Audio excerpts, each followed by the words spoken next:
মাননীয় দর্শক, আপনাকে নমস্কার। আপনারা জানেন যে আমাদেরকে উল্টা পাঠ পড়াচ্ছে আমাদের দেশের কিছু সাধু মহন্ত পুরোহিত ব্রাহ্মণেরা। আমাদেরকে যে শিক্ষা দিচ্ছে স্বর্গ নরকের শিক্ষা, কিন্তু সত্যিই কি স্বর্গ নরক আছে? আজও পর্যন্ত আমরা স্বর্গ নরক দেখতে পেলাম না। কারণ সেই স্থানটা যদি না থাকে, তাহলে সেটা কি করে দেখা যাবে? আমাদের দেশের বিজ্ঞানীরা চাঁদে পৌঁছেছে, বৃহস্পতি গ্রহে পৌঁছেছে, ন্যাপচুনে পৌঁছেছে, মঙ্গলে পৌঁছেছে, কিন্তু স্বর্গে কেন আজও পর্যন্ত পৌঁছাতে পারল না? এই স্বর্গ নামক বস্তুটি কি, সেটা নিয়ে আজকের বিরাট বিশ্লেষণ। আমার সঙ্গে আছেন মহান কীর্তনিয়া গুরুদাস গাইন, দীনকৃষ্ণ ঠাকুর, আরও অন্যান্য কীর্তনিয়ারা।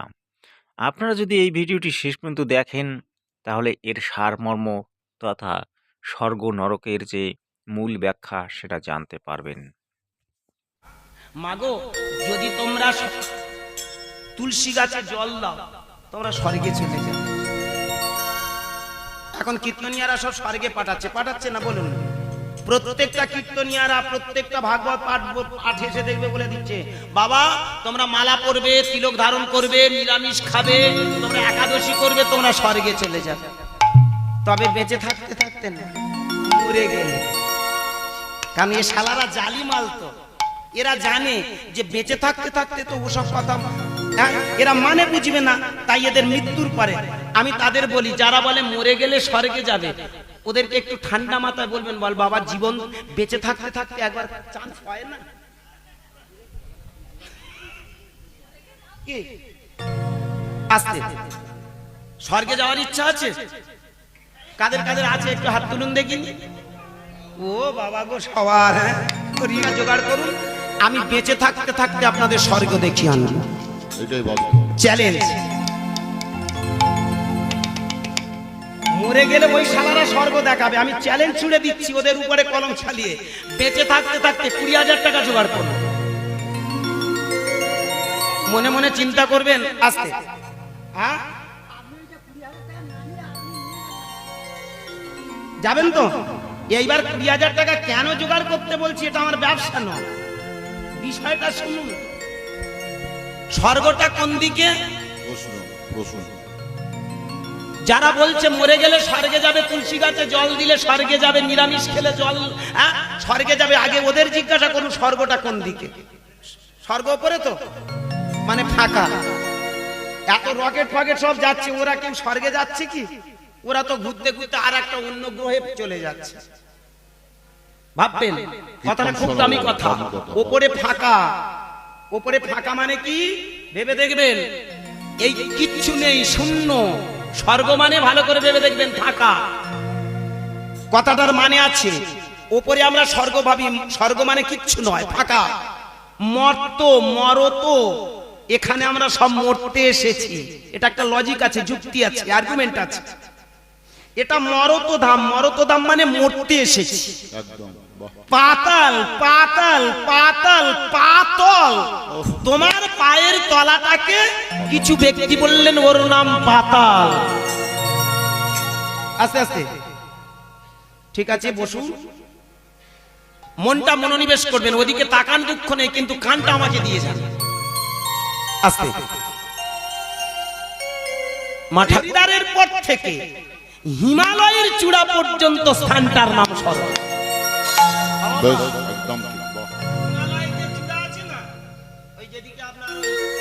অমরনাথ, কেদারনাথ, বদ্রীনাথ, কি আমি কেন 20,000 টাকা চাইলাম বুঝতে পারছেন? ব্যবসা করার জন্য নয়, খরচটা কে দেবে? আমি। আপনার টাকা না হয় আমি বহন করলাম, আর এতগুলো লোক যখন মিটিং করে সিটিং করে বলবে এই সিটিং বাজ, তুই আমাদের নিয়ে যাবি না, ওই লোকটার কেন, তোর কে হবে? আস্তে বেতালে পড়ে যাব। বুঝতে পারছেন 20,000 টাকা কেন চাইছি? বুঝতে পারছেন? কেদারনাথ, বদ্রীনাথ, অমরনাথ, ওগুলো কোন দিকে? উত্তরে। আপনি যত উত্তরে যাবেন ওটাই হলো স্বর্গধাম। মর্ত কোনটা? ওর পরে থেকে যত ল্যান্ড ভূমিগুলো আছে আপনারা ভালো করে ভেবে দেখবেন। হ্যাঁ, ইউপি টিউপি থেকে শুরু করে এই পারের দিকে আপনারা চলে আসুন, যত এদিকে আসবেন। আমাদের ওয়েস্ট বেঙ্গলের কথা ভাবুন না আমাদের পশ্চিমবঙ্গে এই যে মেদিনীপুর, হাওড়া, হুগলি, বর্ধমান, বাঁকুড়া, পুরুলিয়া, দিনাজপুর, এগুলো হলো মর্ত। পাতাল কোনটা মিলিয়ে নিন। তখনকার যারা বিচক্ষণ লোক ভেবে ভেবে কথাটা বলে গেছে, পাতালটা মেনশনও করে দিয়ে গেছে। পাতাল কোনটা?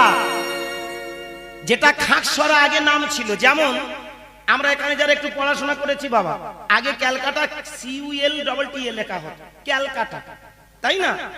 আমাদের জমানায় তখন ক্যালকাটাটা এরকম এইভাবে লিখতাম। এই কয়েক বছর হলো KOLKT, কলকাতা। তো আগে খাকসরা নাম ছিল, এখন তার নাম হয়েছে ভাঙড়। এই ভাঙড়ের পর থেকে, খুব মন দেবেন, ভাঙড়ের পর থেকে এই যে দক্ষিণ দিকে সোনারপুর, বারুইপুর, বারাসাত, বহরু, জয়নগর থেকে শুরু করে কাকদ্বীপ, নামখানা, পাথর প্রতিমা, ওপারে সাগরদ্বীপ, এই ভূমিটার নাম তখনকার দিনের মানুষ দিয়েছিল পাতাল। নিমাই চাঁদ 500 বছর আগে দুটো বাহু তুলে কৃষ্ণ নাম করেছিল। ভেবে দেখবেন, নিমাই যে কৃষ্ণ নামটা করেছিল এখানকার তথাকথিত অন্য কোন কৃষ্ণ নয়, ব্রহ্ম কৃষ্ণ। মিলিয়ে নিন। আজকের যখন কি তত্ত্বের উপর দিয়ে এইভাবে চলবে তো নাকি?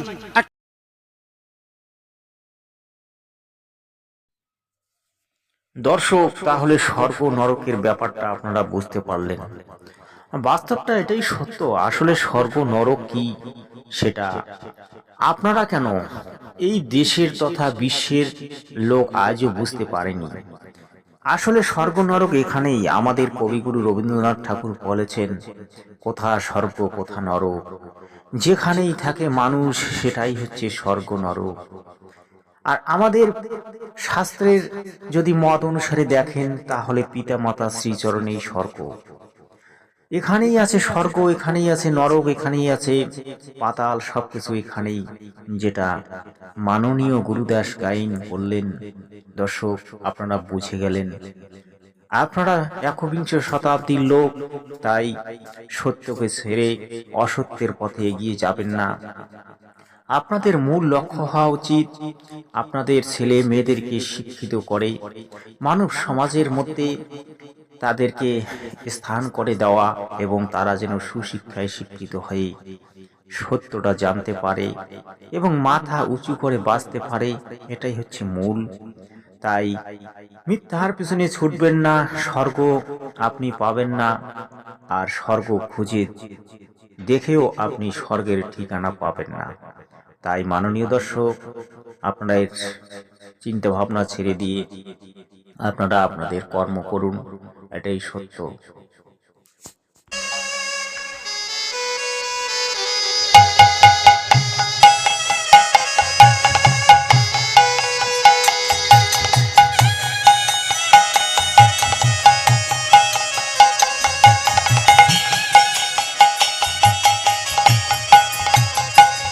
हरि ओम राम नाम भजो कृष्ण नाम। हरि ओम राम नाम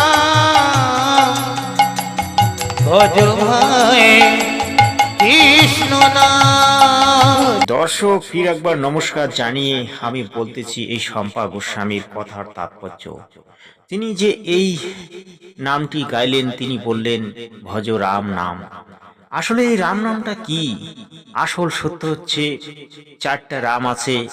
একটা রাম তো হচ্ছে আদিরাম, আর একটা রাম হচ্ছে ওই দশরথের পুত্র রাম, আর একটা রাম হচ্ছে ঘট ঘট বিরাজে যে রাম, আর একটা রাম হচ্ছে আপনার দেহরাজ্যের রাম।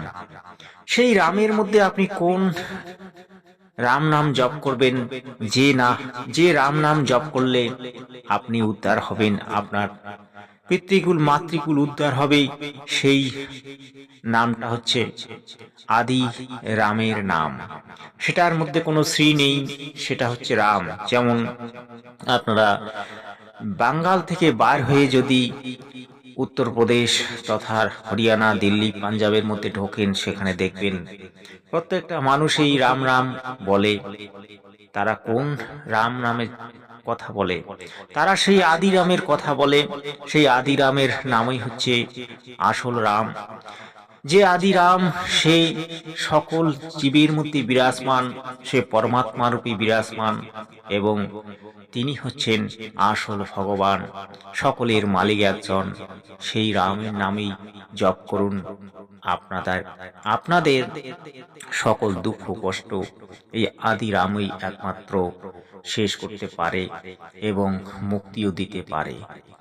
চলুন তাহলে এবার দীনকৃষ্ণের কিছু বক্তব্য শুনি। তারাপদ বেরা এবং মাধবী বেরার উদ্দেশ্যে তার ছোট ছেলে শ্রীকান্ত বেরা ওনারকে 50 টাকা উপহার করছেন। সবাই দর্শককে চাইব ওর প্রেমানন্দে হরি হরি বলো, হরি বল।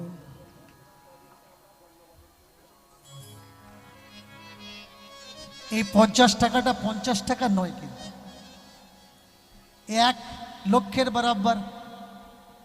আমি কথা দিলাম আপনারা যে যা আমাকে দেবেন, আজকে স্টেজে দাঁড়িয়ে প্রত্যেকটা টাকা যদি কমিটির কেউ থাকে আমি কমিটিকে দিয়ে দেব। আপনাদের প্রত্যেকটা টাকা আমি আজকে দাঁড়িয়ে এখানে দাঁড়িয়ে কমিটিকে দেব। আর আমি আপনাদের অনুরোধ করব, কীর্তনিয়াকে তার গান শুনে বা তাকে প্রণাম করে কখনো টাকা দেবেন না। টাকা যদি দিতে হয় কমিটিকে দেবেন, কারণ এরা যদি না থাকে কীর্তনিয়া থাকবে না। আমরা পাই, কমিটি আমাদের দেয়, কমিটির কাছে যদি থাকে তাহলে আমরা অবশ্যই পাবো, আর কমিটির কাছে যদি না থাকে আমরা কি পাবো?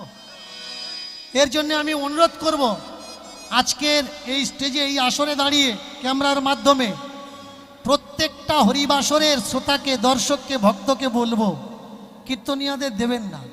এরা তো পায়, একটা রফা করে আসে, এদেরকে দিন। যারা চাইতে পারে না, আমাদের লজ্জা আছে, আমরা চেয়ে নি, আমাদের কোনো লজ্জা নেই, কিন্তু যারা চাইতে পারে না তাদের পাশে একটু দয়া করে